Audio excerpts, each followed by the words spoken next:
at you. I'll never let it die, I'll never let it die, I'll never let it die. Well guys, David here with another LEGO Ninjago video. I've actually been doing some research. I've been doing a lot of research on the name Nadakhan. Because if you guys do not know, in episode 60, in season 6, there is a episode titled Dinner with Nadakhan, or My Dinner with Nadakhan, right? And so a lot of people are asking, who is this my character? Like, who is saying who is having dinner with Nadakhan? That's basically one of the biggest questions, as well as who is Nadakhan, right? So I've actually been doing a lot of research on the origins of the name Nadakhan and what the name actually means. And there are both positives and negatives to this name. And so basically, if you guys do not know, Sensei Wu narrates all the episodes, names and titles after the introduction, right? So like after the intro, jump, pancake, all that stuff. Then they have, Sensei Wu saying episode, like let's say 45, right? And then he states the title of the actual episode. And so I think that if he said My Dinner with Nadakhan, I think that he's referring to himself in that episode. And so yeah, he's gonna have dinner with Nadakhan, maybe. I don't really know, but the thing is that he is included in the Black Widow Island set, right? And so that set contains a huge samurai, and I'm gonna tell you guys why later in the video why I think that is actually that Nadakhan is that huge samurai. But basically, they need to have a dinner somewhere, and it's probably going to be in, like, the bad guy's lair, right? Assuming that Nadakhan is a bad guy.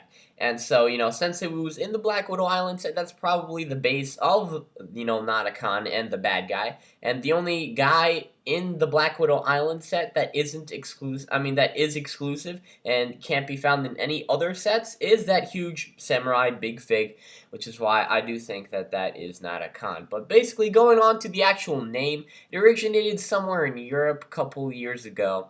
I would say like 200 years ago, maybe. And the letters in the name actually stand and represent for um, characteristics in this character, right? So the N is having a creativity and unique ideas that you tend to think outside the box.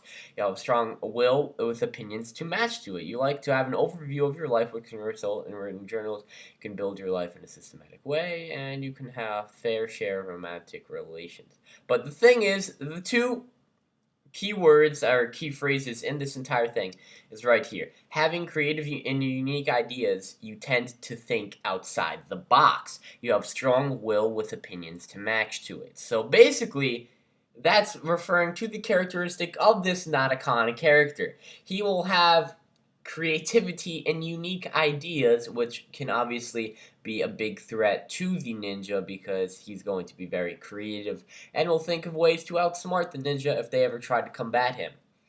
So they do have positive, characteristics to this character, but they also have one negative, and that word is covetous. And if you guys do not know what the word covetous means, it actually means having or showing a great desire to possess something, typically something belonging to someone else. So I think that this actually fits very well to the actual character, meaning that I don't actually know who the character is, but I do think that it will fit in the storyline, because what do the ninja have? They have fame, they are well respected in the community. Maybe this Nadakhan figure wants that respect, which is why he might have framed them for something, meaning that they don't have the respect anymore, but he might have it. It's just something like that, simple things like that just start you thinking on what is happening in the Ninjago universe. And so, it's quite funny to think that, such a silly thing like that might actually happen in the TV show. So yeah, that's that. And here we have the A meaning in the name, which is you are independent, ambitious, and free thinking. You do not crumble under pressure. This is probably one of the key phrases in the entire name. You always stay true to yourself. Being a natural leader, which is why I think that this is the main bad guy, because you have to be a natural leader and you have to just be in charge, right? And so, leader, confident, courageous, stuff like that. And you have courage, And so yeah, and it's funny because all these positives, right, can also be negatives in terms of villains. And so, of course, the villain can be courageous, he can be adventurous, he can be confident, determined, and a leader, right? But there's also one negative that I feel will also work with this name, and that is arrogant. And so, obviously, this is kind of some characteristics that I think Lego did include in the Ninjago television series, because they are all characteristics that I think a Ninjago villain should have. And here we have the D in the name, and you are grounded and pragmatic. Pragmatic, excuse me. And so be careful not to be too stubborn because at your best you shine under pressure and you can get things done fast. So this probably means something, and so I'm guessing that if this name actually means what it does in real life, in Ninjago, if the name Nadakhan in Ninjago actually means what it does in real life, right? I would think that this character is really stubborn and arrogant, and so he might think that he has the upper hand against the ninja, and he won't care, but the ninja will, after that, basically, uh, defeat him. I don't really know what's going on with this, all that stuff, but yeah, basically, this is the definition of the name Nadakhan, and actually, my dad pointed out something that's pretty interesting to me because this name, I think it's either Indian or Japanese, but there are samurais in the Lego Ninjago sets, and so samurais are usually associated with Japan, which is why I think that this is a Japanese name.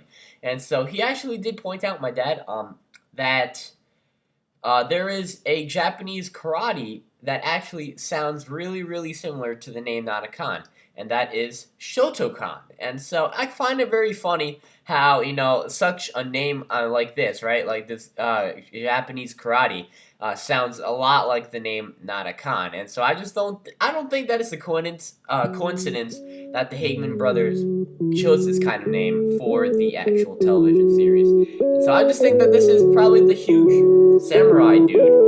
And so yeah, that's all I have for you guys today. Hopefully you all did enjoy the video. If